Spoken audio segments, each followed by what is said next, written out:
하나님에게 비밀이 있을까요? 오늘 본문은 하나님의 비밀, 시크릿에 대한 말씀입니다.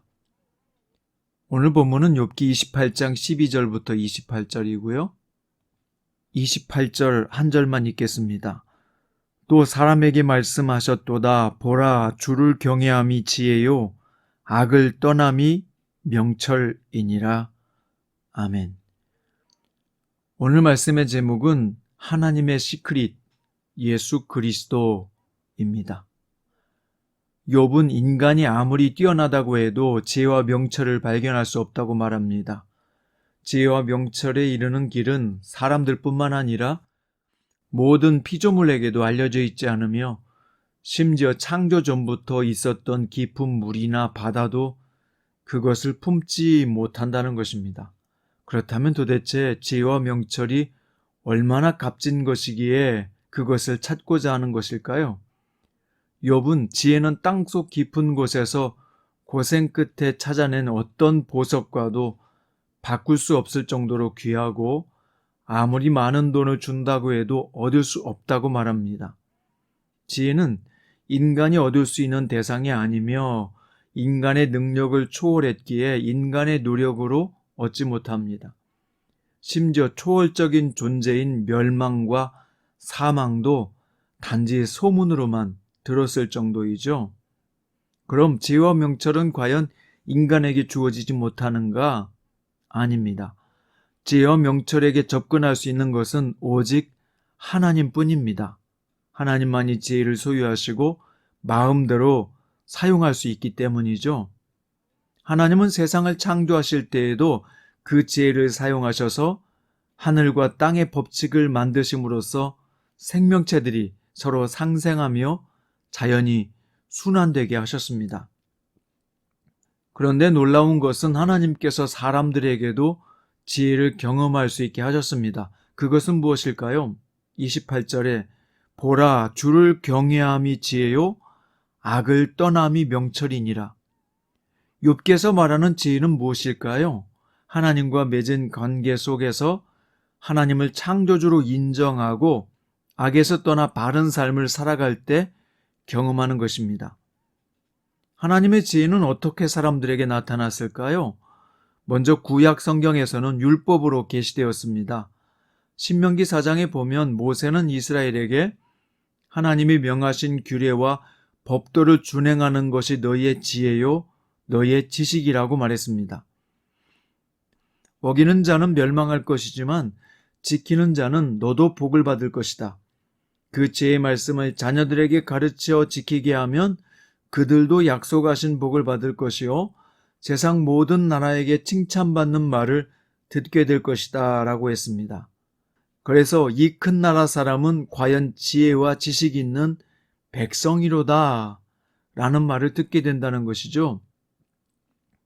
과연 모세 예언대로 되었습니까? 안 되었습니까? 되었습니다. 신약 성경에서 지혜는 어떻게 나타났습니까?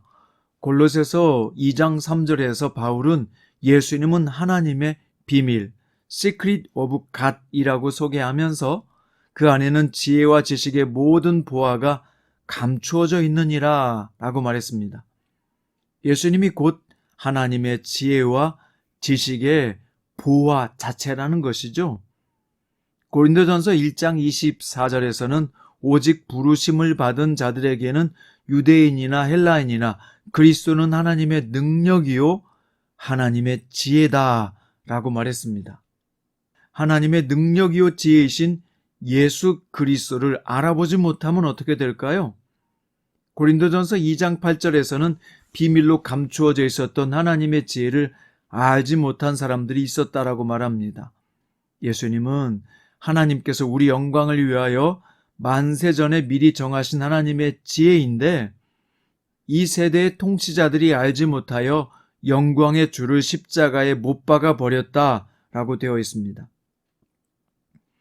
하나님의 지혜가 실상이 되어 오신 분이 예수님인데 그 지혜와 지식의 보화이신 그분을 버려버린 사람들이 당시의 통치자들이었다. 가장 똑똑하다는 사람들이었다는 것입니다. 그러나 요한복음 1장 12절에 보면 영접하는 자 곧 그 이름을 믿는 자들에게는 하나님의 자녀가 되는 권세를 주셨으니 라고 말했습니다. 여러분, 어떤 사람들이 하나님의 시크릿인 예수 그리스도를 알고 믿게 되었을까요? 에베소서 1장 4절에서 5절에 보면 창세전에 그리스도 안에서 우리를 택하사 우리로 사랑 안에서 그 앞에 거룩하고 흠이 없게 하시려고 그 기쁘신 뜻대로 우리를 예정하사 예수 그리스도로 말미암아 자기의 아들들이 되게 하셨으니 라고 되어 있습니다. 그러니까 우리가 똑똑하고 판단력이 좋아서 예수님을 구세주로 알고 영접한 것이 아니라 창세전에 구원하기로 택하신, 즉 예정하셨던 그 사람들이 예수님을 영접하고 하나님의 아들이 된 것이다 라고 말씀한 것입니다. 또 우리가 예수 믿게 된 원인이 하나 더 있는데요. 17절에 보니까 하나님 아버지께서 우리 안에 지혜와 계시의 영을 주셔서 하나님을 알게 하신 것이다. 즉 성도가 예수님을 영접하고 거듭날 때 결정적인 역할을 하신 분이 지혜와 계시의 영인 성령이시다. 이겁니다. 그러니까 성도가 감추어진 하나님의 비밀이신 예수님을 알아보고 믿게 된 데는 삼위일체 하나님의 역사하심이에요. 성부 하나님은 우리를 창세전에 구원하기로 예정하셨고 성자 예수님은 이 하나님의 비밀로 이 땅에 오셔서 십자가에서 죽으시는 대속의 사명을 이루셨고 성령 하나님은 우리가 세상에 정신이 팔려 살다가 어느 날 영적으로 눈이 떠져서 저분이시구나.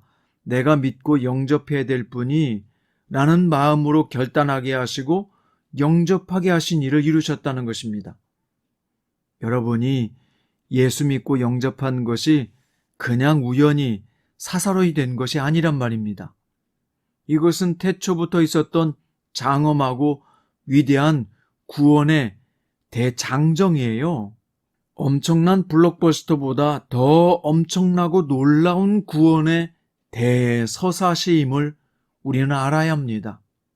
그렇게 하나님은 삼위일체로 이중 삼중으로 역사하셔서 우리가 절대로 빠져나가지 못하도록 우리를 구원하신 하나님의 놀라운 은혜를 성도가 받았다는 것입니다. 그러면 성도인 우리는 어떻게 살면서 반응해야 될까요? 에베소서 1장 6절에서 이렇게 말합니다. 이는 그가 사랑하시는 자 안에서 우리에게 거저 주시는 바 그의 은혜의 영광을 찬송하게 하려는 것이라. 은혜의 영광을 찬송하도록 우리를 구원하셨다는 것이죠. 또 고린도전서 14장 20절에 보니까 형제들아 지혜인은 아이가 되지 말고 악에게는 어린아이가 되라. 지혜인은 장성한 사람이 되라 라고 말씀했습니다. 그러니까 구원받은 성도는 세상 악에 빠져서 세상 문화에 빠져 살지 말라. 악에게는 뭘 모르는 어린아이처럼 반응해라. 그러나 하나님의 지혜이신 예수 그리스도를 믿고 따르는 일에는 장성한 사람처럼 똑똑하게 분명하게 반응하라는 것입니다. 성도 여러분, 하나님의 시크릿인 예수 그리스도를 영접하셨습니까? 당신의 구세주요 주님으로 영접하셨냔 말입니다. 그렇다면 오늘 또 그 은혜의 영광을 찬미하는 자로 살아가세요. 감사하면서 반응하고 찬양으로 반응하십시오. 또한 세상 속에 빠져 살지 말고 하나님의 지혜의 말씀에 빠져 사세요. 예수 그리스도와 교제하고 그분의 말씀대로 사십시오. 그리하면 먼저는 그것이 자신에게 복이 될 것이요. 자녀에게 가르치면 자녀에게도 복이 될 것이요.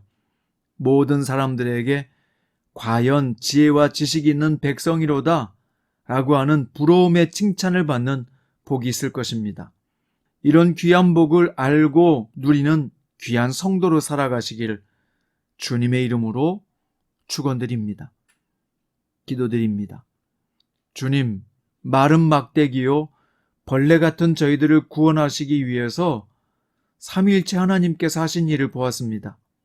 내가 예수님으로 말미암아 얼마나 귀하고 보배로운 존재가 되었는지를 깨닫고 오늘 하나님의 은혜에 반응하는 자로 살게 하소서.